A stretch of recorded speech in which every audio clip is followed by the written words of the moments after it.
When I found my fiancé Tyler flirting with another woman in the apartment, I was so furious I wanted to call off the wedding. But then Tyler's uncle, Joshua, showed up at my door and suddenly said to me, "Ms. Olivia, the alliance between our families cannot be broken. Why don't you marry me instead?" I hesitated. Joshua stood tall, his eyes holding a steady composure. "Ms. Olivia, as long as my wife doesn't cross my lines, I'll support her in anything she wants to do." After we signed the marriage certificate, I moved into Vance. "Mr. Joshua, are there any taboos or rules in Vance?" I promised to follow them diligently. The man's dark eyes were unfathomable, his expression restrained and profound. "Whatever my wife says, that's the rule." In the study, the man sat upright, his deep-set eyes carrying an oppressive aura that made it hard to meet his gaze. I clutched my teacup, speaking with difficulty. "Did Joshua come here specifically today to plead Tyler's case?" The security cameras had just been installed in the apartment, and they'd already caught him having a wild time with a young model. I was furious and wanted to call off the wedding. Joshua said with a knowing look, "Tyler was in the wrong first, so it's understandable that you don't want to marry him, but alliance between our families cannot be broken.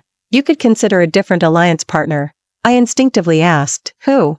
After I asked that, the faces of all the eligible men in the Liu family flashed through my mind, except for the uncle standing before me. He was the unfathomable patriarch of the Liu family, dangerous yet unapproachable. The family wielded immense power, and Tyler's father was just one of Mr. Williams' less remarkable sons. Even so, my family was marrying up by aligning with the Liu family. It was just that Tyler himself was of average ability, otherwise, he wouldn't have agreed to an alliance with me. How about me instead? My gaze fell on Joshua's profound and handsome face, led with doubt. Is Joshua messing with me? I looked up, meeting the man's serious and restrained gaze. His composed expression left no doubt that he wasn't joking. I was instantly speechless. Joshua's eyes held a steady composure. "Ms. Olivia, as long as my wife doesn't cross my lines, I'll support her in anything she wants to do." Was he implying that if I wanted to get back at Tyler, he'd have my back?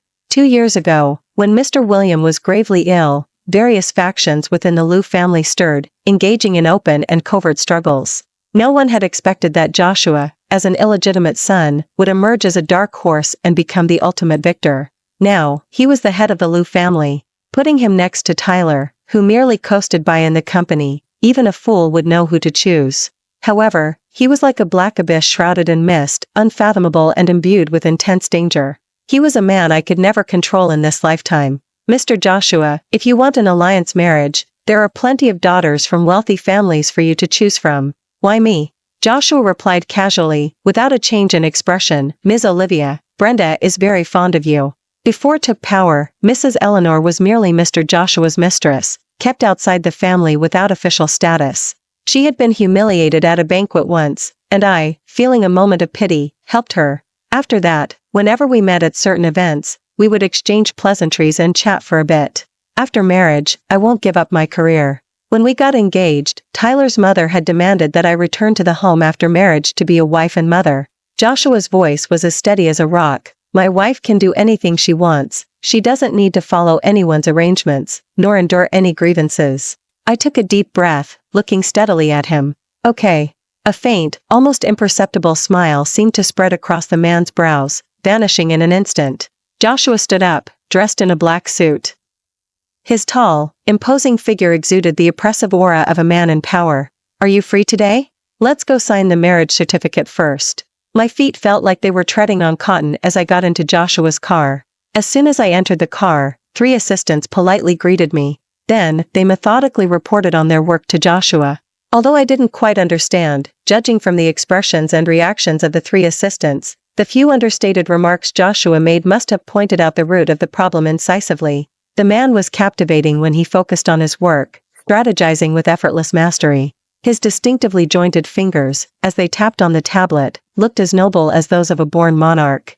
I was mesmerized until the driver pulled the car up to the county's office, and I snapped back to reality. Inside the county's office, there were many couples lining up to sign the marriage certificate. While waiting, I received a message from Brenda. "All your things are packed. Send me an address so I can have them delivered." I stared at my phone, gritting my teeth, my eyes stinging. "What's wrong?" I curved my lips, my voice tinged with self-mockery. "Brenda said, once a daughter is married, she's practically disowned, and that I shouldn't come back." He suddenly took my hand, gently stroking it. Let's go home, to our home. I looked up, meeting Joshua's excessively dark eyes. My breath caught. He said our home. His warm, large hand enveloped mine, perfectly soothing the sense of loss and pain in my heart. After we signed the marriage certificate, there were 7 or 8 black luxury cars parked outside the county's office. Several managers in suits stood by the cars, waiting. The moment Joshua emerged, everyone approached him with smiles, their expressions tinged with deference, to greet him. Joshua showed no particular reaction, as if he were accustomed to such scenes. His gaze was profound, making him appear even more serious. He merely gave a slight nod. Then, he turned to look at me, a hint of tenderness appearing in his indifferent eyes. I have something to take care of. The driver will take you back to Vance first. This display looked like more than just something to take care of. Clearly, a significant decision awaited him. I quickly said, okay, you go handle your business. After his long legs carried him into the car, the manager smiled and bid me farewell, and I quickly responded with a smile. Several executive sedans followed Joshua's black Maybach, driving away in style. I didn't go straight back to Vance. Instead, I asked the driver to take me back to the home to pick up my things. 4 or 5 boxes of packed luggage were in the living room. I silently directed the housekeeper to load the luggage into the car. Brenda sat in the living room, while Brittany was giving her a manicure. Don't come back if there's no reason to. Brenda's tone was flat, as if I were someone insignificant. She was eager to sweep me out the door. I didn't want to come back to this home either. Before leaving, I couldn't help but ask that question again. You're my biological mother. Why do you hate me so much? I had asked the same question years ago when she wanted to casually marry me off to an old man. At the time, she said there could only be one mistress in the house. But I was her daughter, I always listened to her, and I never competed with her for any power in the family. Perhaps seeing me packed off and knowing this marriage was beneficial to the family, Brenda uncharacteristically offered a few more words. The moment you were born, you took away my husband's affection for me. Why wouldn't I hate you? You truly are a natural seductress, using just your face to entice the Liu family patriarch into brazenly stealing his nephew's fiancé, not caring about the bad reputation. Olivia, don't ever say you're my daughter again. It's too embarrassing. I wish I'd never given birth to you. After all the commotion, by the time I returned to Vance, it was dusk, and the sun was setting. Tyler's car was parked at the entrance of Vance. He held a cigarette between his fingers, and the ground around his feet was littered with cigarette butts. Why didn't he wait inside Vance? Tyler's eyes were bloodshot, and he rushed towards me like a madman the moment he saw me. Olivia, are you really breaking off our engagement? I nodded at him indifferently. Olivia, you have the nerve to call me shameless? It turns out you've already been sleeping with Uncle. You're the promiscuous one, seducing Uncle, and yet you blame me for calling off the wedding. Have you no shame? You loose woman. We just finalized the marriage and signed the marriage certificate this afternoon. How did he know so quickly? I said coldly, Tyler, you're the one who did wrong. Don't try to shift the blame. Tyler choked. Then he started cursing loudly. Brenda was absolutely right about you. You're a born loose woman, rushing to any man who comes along. Just then, a deep voice sounded from behind. Who taught you to speak to your elders that way? Joshua stepped out of his car, his tall figure coming to stand beside me. He raised a hand and put it around my shoulder, his protective stance unmistakably clear. I was very surprised. Given the scene earlier this afternoon, I thought he wouldn't be back until much later today. Tyler's angry and arrogant demeanor instantly fizzled out after Joshua cast a casual glance his way. He moved his lips, but dared not utter another word. Tyler, where are your manners? After his words, Tyler's face turned from pale to green, and then back to pale. He gritted his teeth and quietly mumbled, Uncle, Aunt. And? Joshua's tone was calm, yet carried an undeniable assertiveness. After a long moment, Tyler finally couldn't withstand Joshua's intensely oppressive gaze. He said reluctantly, I'm sorry, Aunt. Joshua's eyes were indifferent. Are you leaving or do you want David to come pick you up personally? Tyler's face twitched, and he dared not speak. He bent down and picked up all the cigarette butts from the ground, then slinked away in his car. The large hand on my shoulder gently squeezed, drawing my gaze back. The man met my eyes with a warm look. His usually composed, restrained, and somewhat oppressive aura significantly dissipated when he looked at me. It's cold outside, let's go home. As soon as we entered Vance, Joshua went to the study to hold a video conference with his overseas company. The housekeeper brought people to help me unpack my luggage. I walked around and saw that the walk-in closet was filled with the latest designer outfits and accessories. All my favorite brands. The housekeeper smiled and explained, Mr. Joshua had all these prepared. If you don't like anything, or if you have any other needs, please let me know at any time. I picked out a set of pajamas and changed into them. They fit perfectly. After washing up and turning off the light, I lay in bed but couldn't fall asleep. It was past 1 in the morning. Joshua returned to the room by moonlight and quietly lay down beside me. Can't sleep? After all, it was our wedding night, and my first time sharing a bed with a stranger. He didn't turn on the light, so I couldn't see his face clearly, which surprisingly made me less nervous. A little. I don't tell bedtime stories. Huh? Then I realized he was joking, saying he wasn't good at coaxing people to sleep. I couldn't help but laugh. He even told jokes with such a serious tone. It was as if I were to ask, he truly would tell me a bedtime story. I'm not a child. As I spoke, a hint of disappointment welled up in my heart. No one had ever told me a bedtime story when I was a child. David was always very busy, and Brenda didn't care for me at all. I was entirely looked after by nannies. Want a drink? He asked again. Drink emboldens the timid. Although we signed the marriage certificate today, I didn't know him well, and I wasn't really prepared to fulfill my wifely duties. Okay. Joshua personally mixed a drink for me, and we stood side by side on the balcony, enjoying the breeze. The night breeze was cool, but a mouthful of the drink burned from my throat down to my stomach, making my whole body feel warm. I turned my head to look, and my eyes met Joshua's. Our eyes locked. There was a moment of silence in the air. Joshua lowered his head and kissed me gently but assertively. I tilted my head back, forced to yield. The sensation on my lips was warm, and my fingertips instinctively tightened around the buttons on his shirt. Slowly, I found myself running out of breath. Joshua released me, his Adam's apple bobbing, an expression of restrained desire on his face. I tried to compose myself, then heard a deep voice in my ear say, "Go back to sleep." I could hardly believe he was letting me off so easily. I had long been mentally prepared to fulfill my wifely duties. Noticing the doubt in my eyes, Joshua gently explained, "Tonight isn't the right time." I was even more confused. Then what is the right time? Just as I expected him to mention some romantic location, or what I should wear or how I should dress, the man looked steadily at me, then curved his lips into a smile. "When you want it to." For more than half a month, neither Tyler nor the Liu family had caused any more trouble. I figured Joshua had done something behind the scenes. I wanted to thank him in person, but I could never find the right opportunity. Every day when I woke up, he was already gone. In the mornings, I would usually receive his location ping. At first, I didn't understand what he meant. After several times, I slowly realized that he was proactively keeping me updated on his itinerary. For several days in a row, he was in Sanford City in the mornings. In the middle of the night, when I was half asleep, I could feel that someone had returned. But by the time I woke up in the morning, he was gone again. I had a suspicion. Perhaps he had heard somewhere that I was afraid of the dark, and so he deliberately came back to stay with me. Before I was 12, I wasn't afraid of the dark. Once, David made Brenda angry, and Brenda smashed a lot of things and drank a lot. The nannies dared not persuade her, and they all hid in the kitchen. I bravely went to comfort Brenda, but she redirected her anger at me, lashing out furiously, hitting and scolding me. It wasn't until the next morning, after Brenda sobered up, that the nanny went into her room to clean and couldn't find me. They searched everywhere and finally found me unconscious in the attic storage room, my head bleeding profusely. Since then, I've been very afraid of the dark, and for a while, I couldn't even sleep alone. It was past 2 in the morning when Joshua, having changed into his pajamas, quietly opened the door and entered. "Can't sleep?" I sat at the head of the bed, putting down my phone, and softly replied, "No, I was waiting for you." "Waiting for me for what?"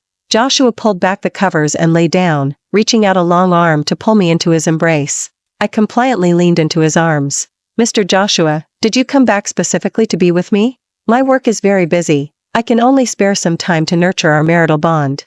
Of course, I knew he was busy. The group had hundreds of companies under its umbrella, and there were many decisions that required his input. He had been traveling for work this whole time. Normally, he should have just stayed there, rather than flying back and forth between 2 places on a private jet.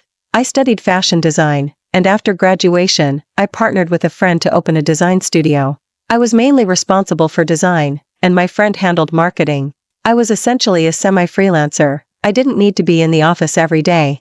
He was considerate of my fear of the dark, and I was understanding of how tiring it was for to commute back and forth. How about I join you on your business trips? My work can be handled online. Joshua glanced at me, a hint of a smile in his eyes, and said softly, "Thank you, my wife, for your consideration." That night, held in his warm embrace, I slept exceptionally well. Joshua had to travel for work in Sanford City for over half a month, so we moved into his beachfront villa there. Today, I went out to sea with friends and caught some fresh seafood.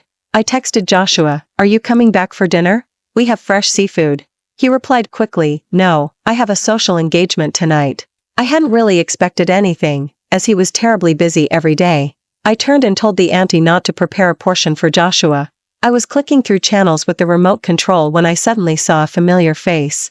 The TV channel was broadcasting a live business summit. Joshua was seated opposite the host, and behind him sat 7 or 8 renowned economists and entrepreneurs. The host was engaging in conversation with the guests on stage. The time displayed on the TV was 17:48. I took out my phone and saw that Joshua had replied to my message at 17:46. He was actually secretly replying to my messages while participating in a live business summit. That night, I lay in bed but couldn't fall asleep. When got into bed, the floral scent of his body wash mingled with a faint aroma of alcohol wafted over. How much had he drunk?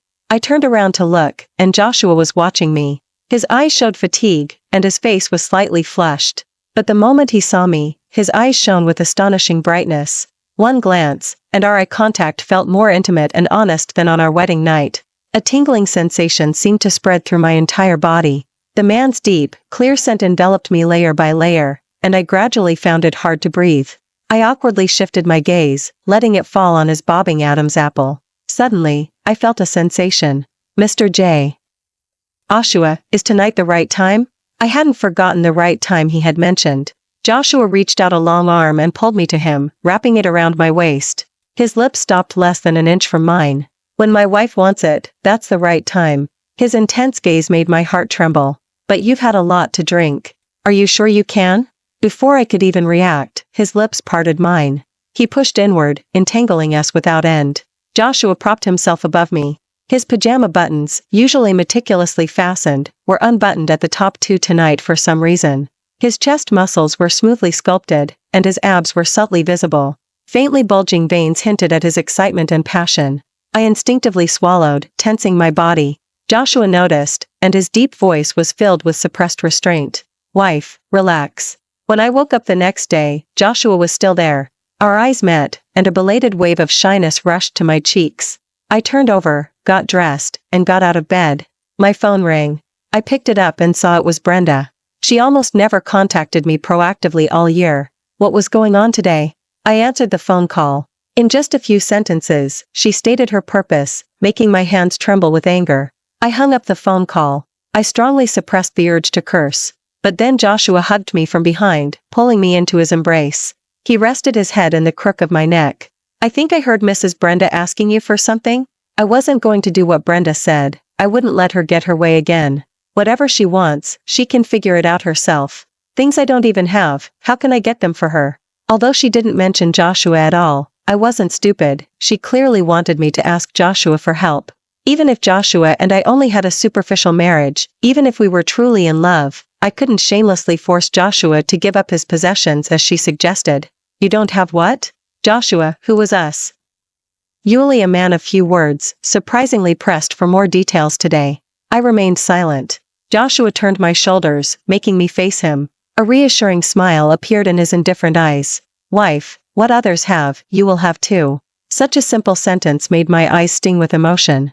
I looked up at him. "What about what others don't have?" "As long as you want it, I will do my best to get it for you." I suddenly thought of how Brenda only ever took from me without restraint. She took it for granted that she gave me life. Everything about me should be decided by her. Unless it was something she disapproved of, she could arrange my life as she pleased.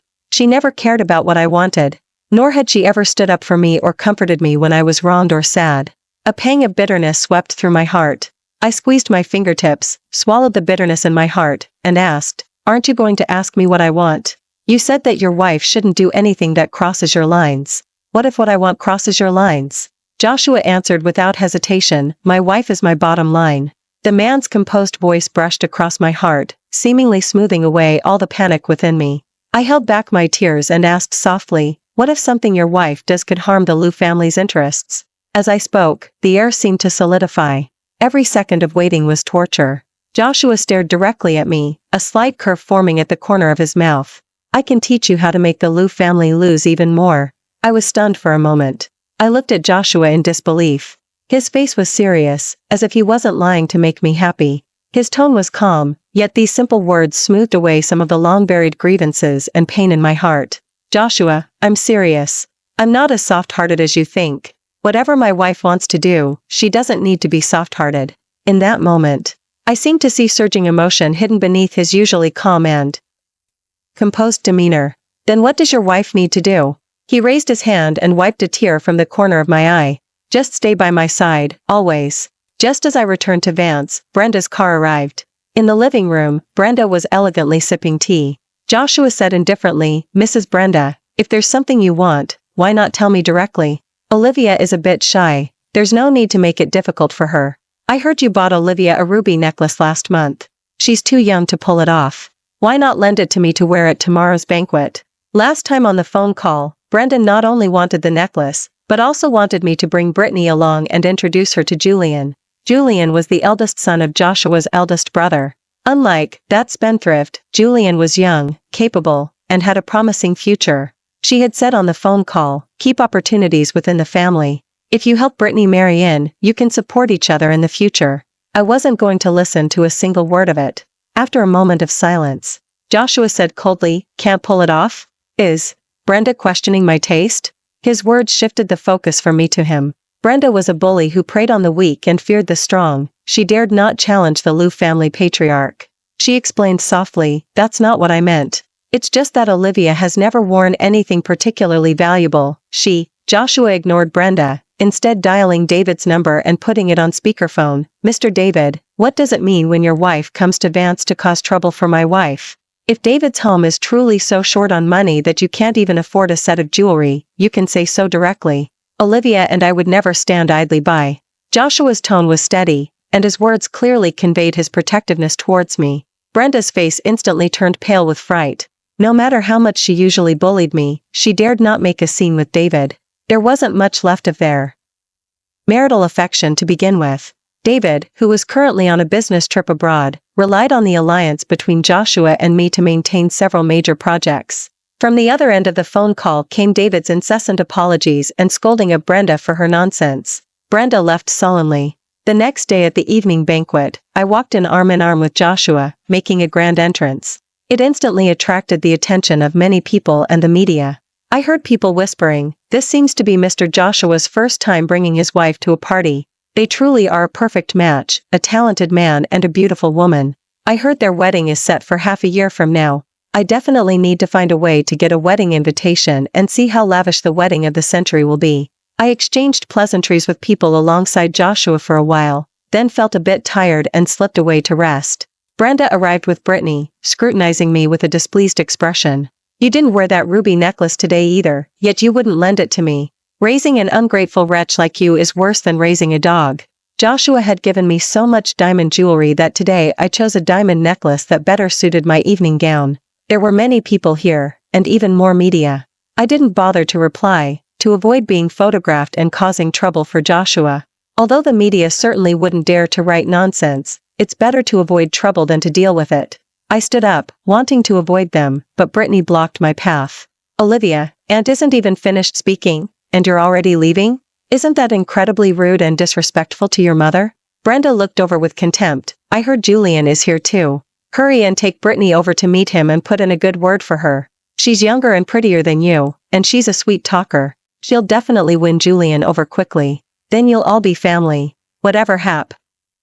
NS, listen more to Brittany. I was almost laughing with anger. Not to mention I had already refused to be a matchmaker.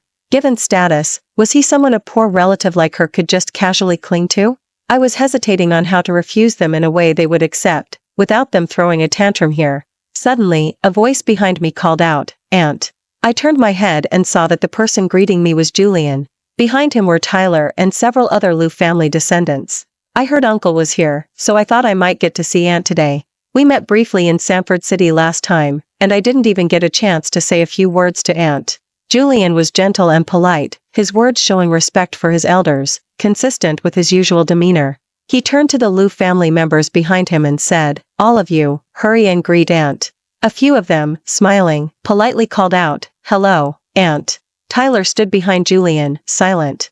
I ignored him, simply nodding with a faint smile at the others. Brenda interjected, beaming with joy, "You must be Julian. Indeed, seeing is believing, you're truly a handsome and accomplished young man. This is my niece from my side of the family. She's about your age. You young people should spend some time together and get acquainted." As she spoke, Brenda gently nudged Brittany. Brittany, her face flushed with shyness, moved as if to throw herself into Julian's arms. It was utterly mortifying. I quickly stepped forward and firmly grasped Brittany's arm. "Julian, I'm not feeling well. Could you please find Uncle for me and tell him that I've taken Brenda and Brittany to the lounge?" Julian also noticed that Brenda and Brittany were acting unusual. He smiled gently and played along with my words. "Okay. The family's private lounge is on the 3rd floor, to the right. Aunt, you can go straight there." Julian left with his companions. I dragged and threatened Brenda and Brittany into the lounge. "I don't care what you plan to do today, just stop it, or I won't hesitate to make David divorce you." In the past few years, David had brought up divorce to Brenda several times, but it was always postponed because of me. I always thought, after all, she was the mother who had painstakingly given birth to me. Without, no one could provide her with the luxurious lifestyle she currently enjoyed. "Olivia, you wouldn't dare. Watch me." Unlike my usual forbearance, this time I wouldn't budge an inch. I could tolerate her bullying me, but I couldn't accept her doing foolish things to tarnish the Liu family's reputation and embarrass Joshua. "And you," I turned to Brittany, "the family isn't something you can covet. With your intellect, if you truly provoke them, you won't even know how you end up dead." After giving them a stern warning, I turned and left the room. I was about to find a few Liu family bodyguards to watch them, to prevent any further trouble. But outside the door, I met Joshua. He stepped forward, took my hand, and carefully looked me up and down. "Are you all right?" My heart warmed, and I gently shook my head. "I'm fine." Telling I wasn't feeling well was just an excuse. Joshua glanced at the lounge. "Do you need my help?" I had heard a lot about his methods. If and Brittany fell into his hands, they might not be able to handle the consequences. I still shook my head. "No, I can handle it." "Okay. Mr. George is here and said he'd like to meet you. Are you in the mood to accompany me?" I couldn't help but laugh. Such a small matter won't affect my mood. "Let's go." As led me downstairs, I vaguely caught sight of Tyler. I looked back and saw him entering the lounge from the other side. The family's private lounge had several rooms. Perhaps he was just going to another room to rest. "Wife, who are you looking at so intently?" Joshua's seemingly jealous tone drew my attention away. I quickly turned back and asked out of curiosity, "Are the left and right sides connected?" Joshua, however, was completely unreserved, "So you saw it after all. What you can't bring yourself to do, I will." Did he deliberately send Tyler to the lounge? What exactly was he trying to do? Before I could ask for clarification, Mr. George, who was a few steps away, saw us and walked towards us with a kindly smile. All evening, many people came forward to offer congratulations with Joshua. Most of them I didn't know, except for a few CEOs who frequently appeared in financial news and gossip magazines. I stayed by Joshua's side the entire time, initially standing and chatting with a drink in hand. Later, seeing that I was tired, Joshua took me to a quiet spot to sit down. Even so, people continued to approach him in an endless stream. Most of the time, others spoke while he listened calmly, occasionally responding with a couple of sentences, which would make the person opposite him smile even brighter. The only exception was when a female manager came over to offer congratulations and praised Joshua's attire. "Mr. Joshua, your suit today is exceptionally striking. It suits you very well and also complements your wife's evening gown beautifully." This suit was the wedding gift Joshua had asked me for not long ago. I was a fashion designer by profession, but I usually designed women's wear and rarely men's. I had initially been afraid he would dislike it, thinking it wasn't as good as those made by the master tailors of big brands. Yet he insisted on wearing it to this immensely important banquet today. I chose a pocket square as an accessory for him, which further enhanced his elegant and composed demeanor.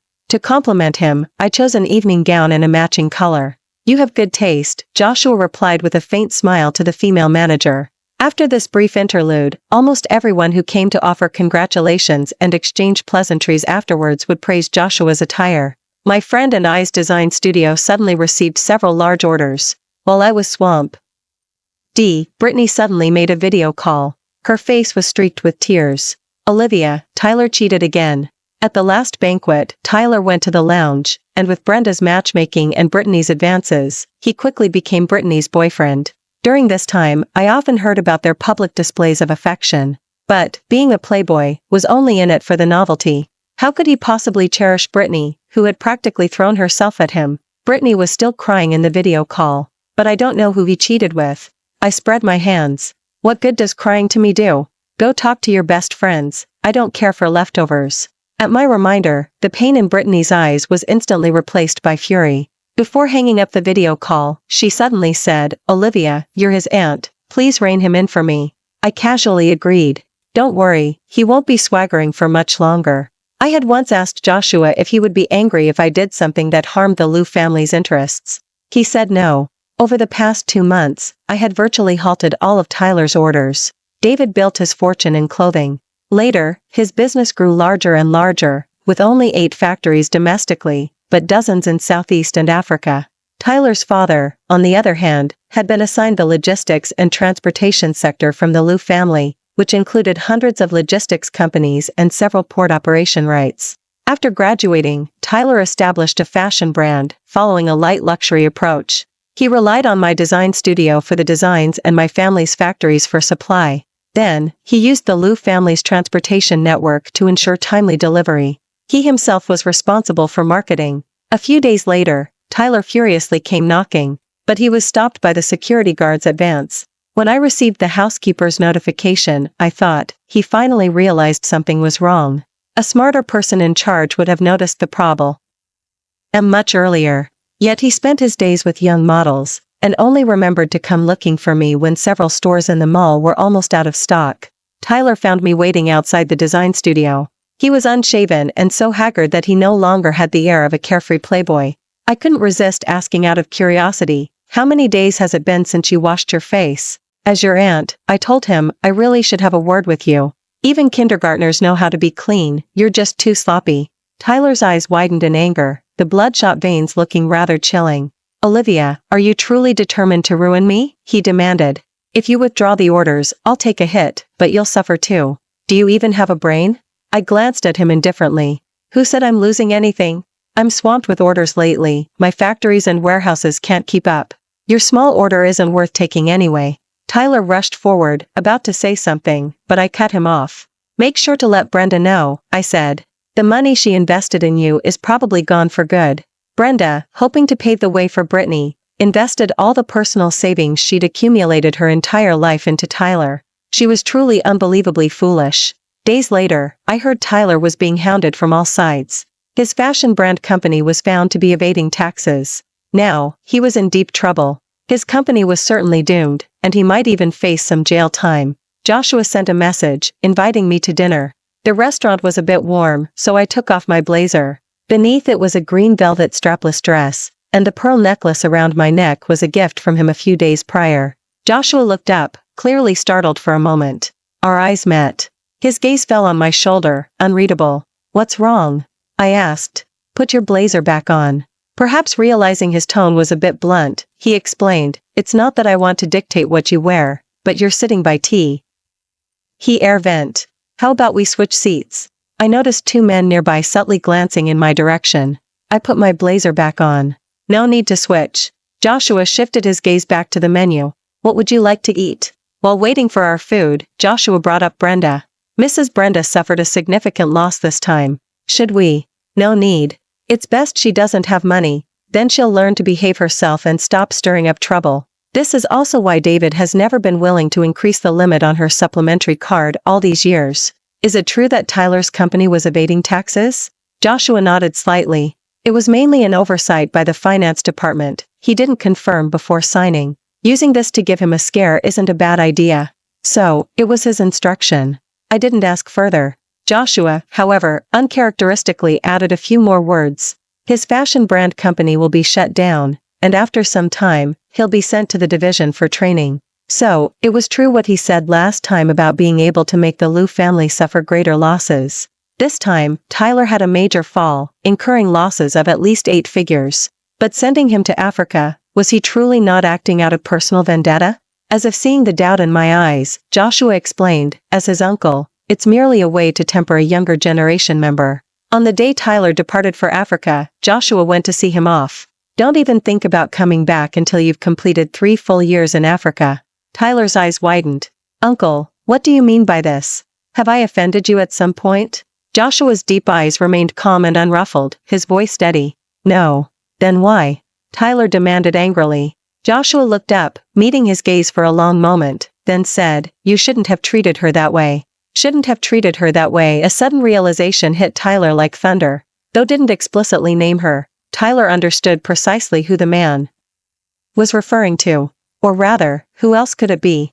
Tyler shook his head in disbelief. Weren't Uncle and she only marrying for family interests? When did their feelings become so deep? Goosebumps erupted on his arms.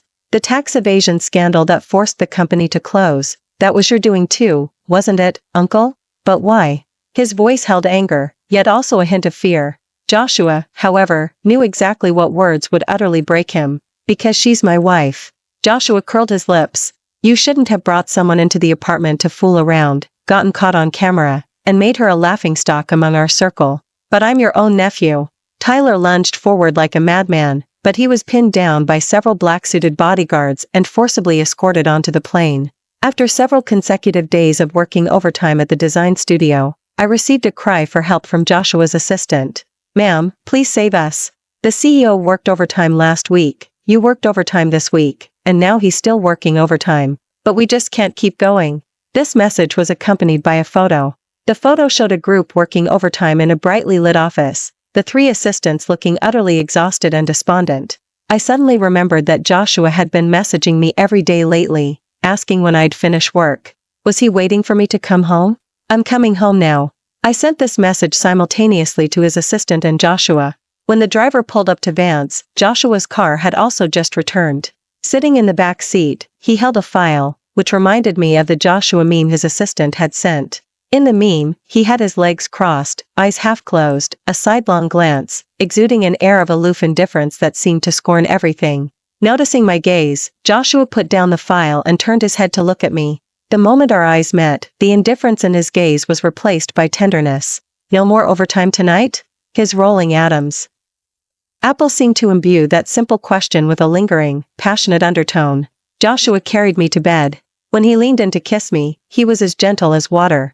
Yet, it was as if he was suppressing an intense, profound affection, causing my entire body to tremble, a sensation that spread from my lips to every limb. Soft pecks, then gentle sucks.